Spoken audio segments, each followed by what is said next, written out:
Hey everyone, welcome back. Today I want to talk about something that might sound a little controversial, but stick with me. I want to talk about why motivation is a lie. That's right, a lie. We're all told to find our motivation, to get inspired, to wait for that magical feeling to strike before we start working on our goals. But what if I told you that relying on motivation is the very thing holding you back?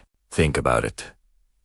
How many times have you felt super motivated to start something new? A new workout plan, a new diet, learning a new skill, starting that side hustle. You're pumped, you're excited. You can already see the finish line. You buy all the gear, you make a color-coded schedule, you tell all your friends. For a day, maybe a week, you're on fire. And then what happens? Life gets in the way. You have a long day at work. You feel a little tired. That initial spark, that feeling of pure, unadulterated motivation, it starts to fade. And when it's gone, what happens to your progress? It grinds to a halt. You tell yourself, I'll just wait until I feel motivated again.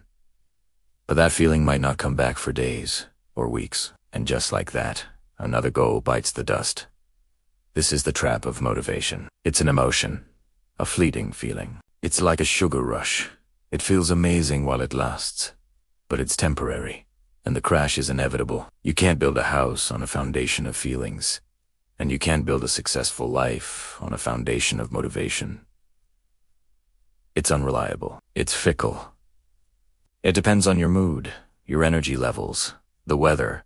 Whether you had a good breakfast is just not a strategy for long-term success. So, what's the alternative? If motivation is the flashy, unreliable rock star, who is the steady, dependable roadie who actually makes the show happen? The answer is discipline. Discipline is the real MVP. Discipline isn't sexy. It's not a feeling. It's a choice.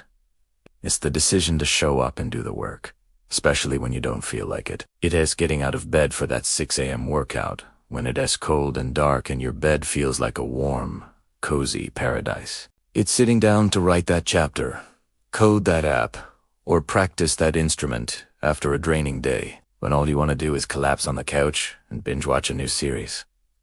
Discipline is what you do when no one is watching. There are no cheerleaders, no applause, no instant gratification. It's just you and the task at hand. It's boring. It can be painful. It's the repetition of doing the small, unglamorous things day in and day out. While the motivation chasers are waiting for the perfect mood to strike, the disciplined person is already miles ahead, one small, consistent step at a time. Let's be honest, discipline has a bad reputation. We think of it as punishment, as restriction. But that's a complete misunderstanding. True discipline is actually a form of It's telling yourself that your long-term goals are more important than your short-term comfort. It's the ultimate act of respecting the person you want to become. Every time you choose discipline over procrastination, you are casting a vote for your future self. Think about anyone you admire who has achieved something great. An athlete, an artist, an entrepreneur. Do you think they wake up every single day bursting with motivation? Absolutely not. They are human, just like us. They have days where they feel tired, discouraged, and full of doubt.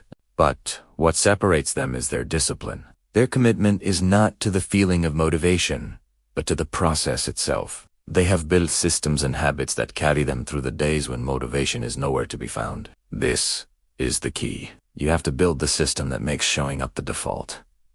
You don't negotiate with yourself. You don't ask yourself, do I feel like doing this today? You just do Italiano. Because it's on the schedule. Because it's who you are now. You are a person who works out. You are a person who writes. You are a person who learns. It's part of your identity, not something you do only when the mood is right. So how do you build this muscle of discipline? You start small, ridiculously small. Don't try to go from 0 to 100 overnight. If you want to start running, don't aim for a marathon next month. Just put on your running shoes and walk out the door for 5 minutes. That's Italiano. The goal isn't to run a 5K on day 1. The goal is to build the habit of showing up. Make it so easy that you can't say no. Once you do it for a week, maybe you make it 10 minutes, then 15. You are building proof for yourself. You are collecting evidence that you are a person who follows through. Each time you do the thing you said you would do, you build a little more self-trust, a little more integrity. This creates a powerful positive feedback loop. Your success isn't based on a feeling anymore. It's based on your own track record. Remember, motivation is the spark, but discipline is the fire that keeps burning long after the initial spark is gone. Motivation might get you started, and that's great. Use that energy when you have it, but don't depend on it. Build the structure, the routine, the non-negotiable habits that will carry you forward on the days you have zero motivation. Discipline is what turns dreams into reality. It's the bridge between your goals and your accomplishments. Everyone wants the results. Everyone wants to be fit, successful, and skilled. But not everyone is willing to embrace the boring, repetitive, and sometimes difficult process that discipline requires. This is your competitive advantage. While others are waiting to feel ready, you're already doing the work. While they're looking for another jolt of inspiration, you're building momentum. This is how you win. You win in the quiet moments. You win when you choose the workout over the snooze button. You win when you choose the healthy meal over the junk food. You win when you choose to practice for 30 minutes instead of scrolling on your phone. These small, seemingly insignificant choices are the building blocks of an extraordinary life. They accumulate over time, and the compound interest of your daily discipline will eventually create results that look like an overnight success to everyone else. But you'll know the truth. You'll know it was built on a foundation of consistency, not on the fleeting feeling of motivation. So, my challenge to you is this. Stop waiting. Stop waiting for inspiration. Stop waiting for the right mood. Stop waiting for motivation to magically appear. It's a ghost. It's not coming to save you. You have to save yourself. Pick one thing. Just one. Something you've been wanting to do, and make a commitment to do a very small piece of it today.